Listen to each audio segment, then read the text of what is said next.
আইনজীবী আলিফের জানাজায় মানুষের ঢল। চট্টগ্রামে আদালত বর্জন করে সহকর্মীদের বিক্ষোভ। হত্যার বিচার দাবি অভ্যুত্থানকারী শিক্ষার্থীদেরও। এইভাবে হত্যা করেছে তাদের বিচার করতে হবে।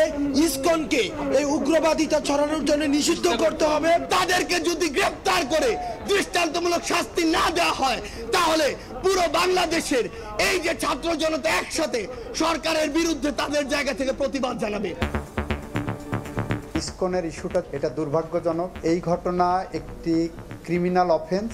সরকার গুরুত্ব সহকারে এই ঘটনাটিকে দেখছেন।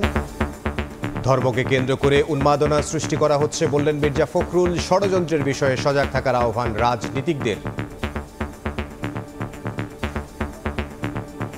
চট্টগ্রামে ব্যাপক যে সহিংসতা তৈরি হয়েছে, একটা সাম্প্রদায়িক সহিংসতা ছড়িয়ে দেওয়ার একটা তৎপরতা এখন এখানে অব্যাহত আছে। আমরা খুব চিন্তিত, উদ্বিগ্ন।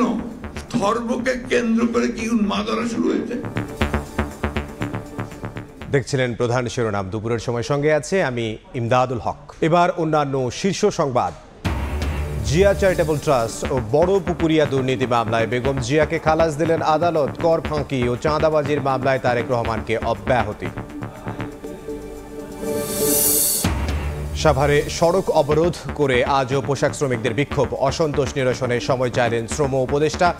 10 লাখ কর্মীকে দেয়া হবে খাদ্যপণ্য, জানালেন অর্থ উপদেষ্টা।